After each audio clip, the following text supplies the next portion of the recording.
আজকে আমরা আলোচনায় শুনব অন্যের প্রতি কুধারণা ও গীবতের ভয়াবহতা নিয়ে। আল্লাহ রাব্বুল আলামিন বলেছেন, ইয়া আইয়ুহাল্লাযীনা আমানু ইজতানিবু কাসীরাম মিনায-যন ইন্না বা'যা-যন্নি ইসম। হে ঈমানদাররা, তোমরা একে অন্যে কেউ কারো প্রতি কুধারণা করবে না, কারণ কুধারণা করা, মন্দ ধারণা করাটা গুনাহের কাজ। এটাও দেখবেন যে অন্যের ব্যাপারে কুধারণা করতে আমরা মহাপটু।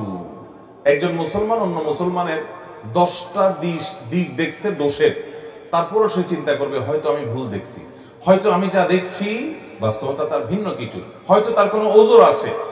এরকম বিভিন্ন ভাবে সে ওজর তালাশ করবে অন্যের ব্যাপারে, আর নিজের ব্যাপারে সে কড়া হবে। আমরা নিজের ব্যাপারে বিভিন্ন সাফাই গাই, আর অন্যের ব্যাপারে যত খোঁচাখুচি করে তার দোষ বাইর করা যায়, চিত্র অন্বেষণ করা যায়, সেই চরিত্র আমাদের মধ্যে আছে না নাই? তো আল্লাহ তাআলা সেটাও নিষেধ করেছেন। এরপর আল্লাহ তাআলা আরো নিষেধ করেছেন 3 নম্বরে, ওয়ালা তাজাসসু, তোমরা এক অন্যের পেছনে স্পাইগিরি করো না।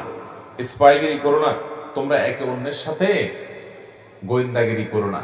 ওই যে দোষ বাইর করা, ছিদ্রান্বেষণ এটা করবা না। এগুলোও দেখবেন আমাদের মধ্যে প্রচুর আছে। বরং যারা ইসলাম প্র্যাকটিস করে তাদের মধ্যে কোনো কোনো ক্ষেত্রে এই রোগগুলো আরো বেশি, যে এক দলের লোক আরেক দলের লোকের বিরুদ্ধে স্পাইগিরি করে, আছে না নাই? এক দলের লোক আরেক দলের লোকের দোষ বাইর করার জন্য টর্চ লাইট দিয়ে নেমে যায়, আছে না নাই? ভাইরা আমার, এরপর আল্লাহ তাআলা বলেছেন চতুর্থত, ওয়ালা ইয়াগতাব বা'দুকুম বা'দা, তোমাদের কেউ যেন কারো গীবত না করে। এই গীবত তো এখন আর গীবত নাই, গীবত এখন ঘি ভাত হয়ে গেছে। গীবত এখন কি হয়ে গেছে? ঘি ভাত হয়ে গেছে। দুইজন একত্র হলে 3 নম্বর জনকে নিয়ে যদি আলাপ আলোচনা না করা হয়, তার দোষ ত্রুটিগুলোকে রসিয়ে রসিয়ে, মজা করে করে, হেসে হেসে, আনন্দ করে যদি চর্চা না করি, আমাদের মজলিসটাই পানসে পানসে লাগে। ঠিক না বেঠিক? এই পরিমাণ ভয়ঙ্কর আকার ধারণ করেছে গীবত। এই পাপ যখন আমরা করি, এই অপরাধ যখন আমরা করি, আমাদের হিতাহিত জ্ঞান পর্যন্ত থাকে না। আমরা এমন ভাবে করি এটা যে অপরাধ, সে অপরাধ বোধটুকু পর্যন্ত আমাদের মধ্যে কাজ করে না। ভাইরা আমার, গীবতের অপরাধ সকাল থেকে রাত পর্যন্ত সারাদিনে কতবার হয় আপনার, আপনি যদি হিসাব করেন তো দিন শেষে আপনি অবাক হয়ে যাবেন। দেখা যাবে আপনার দ্বারা সবচেয়ে এই ভয়াবহ পাপটা পরিমাণে অন্য অনেক পাপের চাইতে বেশি হচ্ছে। ঠিক না বেঠিক?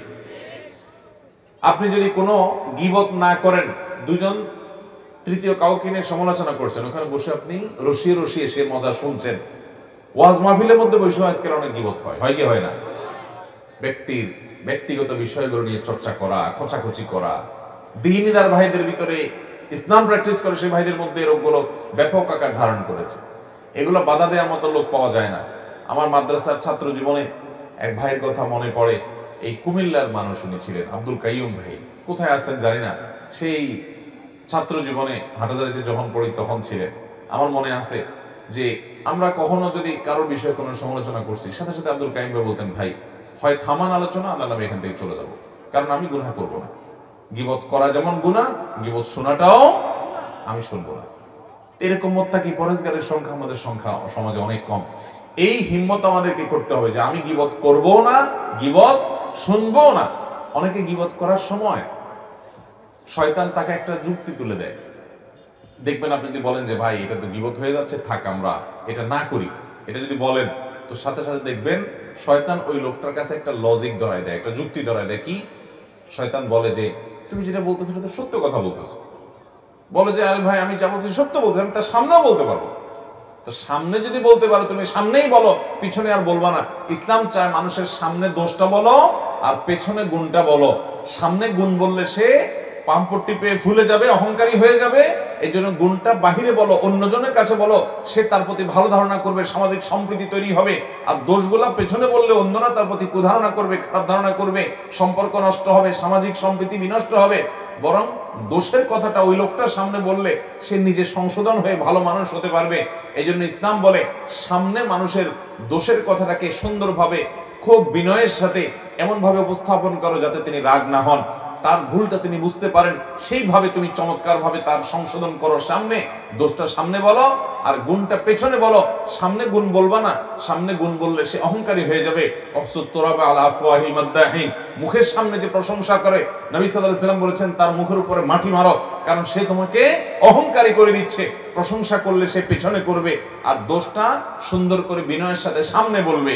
আর আমাদের নেচার হয়ে গেছে, অভ্যাস হয়ে গেছে, প্রবণতা হয়ে গেছে উল্টা। আমরা মানুষের সামনে পাম পড়তে দিই, বলি মুফতি সাহেব মাশাআল্লাহ আপনার ওয়াজ শুনলে ভাই দিলটা জুড়ে যায়, সুবহানাল্লাহ, কেমনে পারেন ভাই এরকম, মাশাআল্লাহ মাশাআল্লাহ। আর ওই পিছনে আরেকজন কাছে বলে দেখ বেটা কোন কিছু জানে বোগাস। সামনে আসলে আমরা পাম পড়তে দেই আর পিছনে গেলে বাঁশ দেই, ঠিক না বেঠিক? এটা কোনো মুসলমানের চরিত্র হতে, মনে রাখবেন আপনার নফল নামাজ, নফল রোজা, নফল দান সাদকা, জিকির আজকার, কোরআন তেলাওয়াত এগুলোর চাইতে বহুগুণ বেশি মিজানের পাল্লায় ওজনই হবে আপনার এই আখলাক গুলো, আপনার এই নেচার এবং চরিত্রগুলো। আমি সমাজে বহু নামাজি দেখি, আমি বহু দাড়িওয়ালা দেখি, আমি বহু টুপিওয়ালা দেখি, আমি বহু সহি আকীদাওয়ালা দেখি, আমি বহু সহি আমলওয়ালা দেখি, আমি বহু সহি চিন্তাওয়ালা দেখি, সহি মানহাজওয়ালা দেখি, অনেক দিক থেকে ভালো গুণ দেখি মাশাআল্লাহ। কিন্তু দেখি যে এই চরিত্রের দিক থেকে মার্কিং যখন শুরু করা হবে তখন আমাদের অবস্থা বড় ভয়াবহ। আমি সহ আল্লাহ রাব্বুল আলামিন আমাদের সবাইকে সংশোধিত হওয়ার তৌফিক দান করুন। আমরা গীবত পরিহার করব তো ইনশাআল্লাহ। আল্লাহ বলেছেন ওয়ালা তাজাসসু, একে অন্যের পিছে লেগে টর্চলাইট দিয়ে দোষ খুঁজে খুঁজে বের করো না। অনেকে দেখবেন অনেকের বক্তব্য শুনে উদ্দেশ্যই হলো হাতাটাতা গোছায় বসে দেখি কয়টা ভুল ধরা যায়, আছে না নাই? ইউটিউব খুলে আপনার কোন হুজুর অপছন্দের, আপনার দলের বাইরের অন্য দলের অন্য মতের, আপনি মনে করছেন যে উনি আমার লোক না, এবার তার ওয়াজ শুনে, কিন্তু সে শোনার উদ্দেশ্য কি? দোষ বাইর করা। এই যে দোষ খুঁজে বেড়ানো, এটা কখনো মুসলমানের চরিত্র হতে পারে? দোষ নজরে আসছে সেটা কারেকশন করা ভিন্ন জিনিস, কিন্তু ঘোটায় ঘোটায় ঘোটায় ঘোটায় দোষ আবিষ্কার করার জন্য আমাদের বহু বক্তব্য আছে, অনেক লোক শুনে এবং সেই শোনাটা দোষ ধরার জন্য শুনে, এবং এত বেশি শুনে আমি নিজেই অবাক হয়ে যাই যে আমি নিজেও তো আমার নিজের বক্তব্য এতবার শুনি। সুবহানাল্লাহ, এই লোক কত আল্লাহওয়ালা যে এতবার শুনে ফেলছে।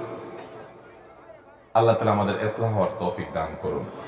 ভাইরা আমার, আমি নিজেও এই রোগগুলো থেকে মুক্ত না ভাই, এই জন্য বারবার বলি আখলাকের ত্রুটি আজ আমাদের মধ্যে সবচেয়ে প্রকট ভাবে। আমরা আলেম হই, অনেকে বক্তা হই, অনেক ভালো ভালো আলোচনা করি, অনেক সুন্দর সুন্দর মাসলা মাসাইল দিই, অনেক মিষ্টি মিষ্টি কথা বলি, কিন্তু দিন শেষে আমি হয়তো কারোর পেছনে লাগি, কারোর দোষ চর্চা করি, কারোর দোষ আবিষ্কার করার চেষ্টা করি। ডক্টর খন্দকার আব্দুল্লাহ জাহাঙ্গীর রহমানের একটা কথা মনে পড়ে। স্যার বলতেন যে আমরা নিজের পছন্দের, নিজের দলের, নিজের মতের মানুষদের দোষ ত্রুটি যদি ধরাও পড়ে, তারপরও সেটাকে আমরা ধামাচাপা দেওয়ার জন্য নানান যুক্তি, নানান ব্যাখ্যা আমরা দাঁড় করাই এবং সেটাকে ধামাচাপা দেওয়ার চেষ্টা করি। আর যদি নিজের পছন্দের বাইরের কোনো লোক থাকে যার প্রতি আমার কোনো কারণে অপছন্দ ভাব আছে, আমি তাকে আমার মনে করি না, তখন সেই লোকটার কোনো ভালো কিছু পাইলেও বলি যে মতলব কি আল্লাহ জানে, কাজটা ভালো ঠিক আছে কিন্তু এর মতলব কি আল্লাহ ভালো জানে। আমরা তার কোটি কোটি দোষ বাইর করার চেষ্টা করি, এর মাধ্যমে আমরা মনে করি ইসলামের খেদমত করি। স্যার বলেছেন না, এর মাধ্যমে আমরা আমাদের নফসের পূজা করি, ইসলামের খেদমত মোটেও করি না। নিজের পছন্দের দলের লোকের ভুল বিচ্যুতিগুলো আমাদের কাছে কোনো বিষয় না, ব্যাখ্যা আছে সেগুলো। আর অন্যের ভালো কিছু পাইলেও সেখান থেকে তিল পাইলে সেটাকে আমরা তাল বানানোর চেষ্টা করি, আছে না নাই? ভাইরা আমার, আপনি আপনার দলের, আপনার মতের কয়জন আলেমের ভুল বিশ্লেষণ করেছেন আজ পর্যন্ত বলতে পারবেন? ভিন্ন মতের বহু আলেমের বিরুদ্ধে আপনি বিরাট বিরাট গবেষণা বের করেছেন, সেটা তো জানি। তা আপনার চিন্তার, আপনার বন্ধু বান্ধবের বিরুদ্ধে এরকম কয়টা গবেষণা করেছেন? নিজের বিবেককে জিজ্ঞাসা করেন, আপনি কি নফসের পূজা করছেন না আল্লাহর আনুগত্য করছেন? আল্লাহ তাআলা আমাদের সবাইকে সুন্দর চরিত্রবান, সুন্দর আদর্শবান মানুষ হওয়ার তৌফিক দান করুন। ভাইরা আমার, তো এই জন্য সূরা হুজুরাতের তৃতীয় আলোচিত বিষয় হলো যত মন্দ চরিত্র আছে সেগুলো থেকে পরিচ্ছন্ন করে একজন মানুষ নিজেকে জান্নাতি মানুষের উপযোগী করা। এর জন্য আল্লাহ রাব্বুল আলামিনের প্রথম নির্দেশ হলো কেউ কাউকে নিয়ে ঠাট্টা বিদ্রুপ করবে না, কেউ কাউকে খোঁচাখুচি করবে না, কেউ কাউকে বাজে নামে ডাকবে না, কটু মন্তব্য করবে না তার সম্পর্কে। এরপরে নির্দেশ হলো কুধারণা করবে না। আমার মনে হচ্ছে যে লোকটা হয়তো এই কাজ করছে, আমি বলবো যে না, আমি যেটাকে খারাপ দেখছি, হতে পারে তার কোনো ওজোরের কারণে বাধ্য হয়েছে সে, এরকম একটা ব্যাখ্যা আমি দাঁড় করাবো। আমি যথাসম্ভব কুধারণা করবো না। মনে রাখবেন, কারো সম্পর্কে মন্দ ধারণা আপনি করেছেন, কিয়ামতের ময়দানে আপনাকে জবাবদিহি করতে হবে, মন্দ ধারণা কেন করলা তুমি। প্রমাণ ছাড়া আপনি কারোর প্রতি খারাপ ধারণা করতে পারবেন না, স্পষ্ট প্রমাণ ছাড়া।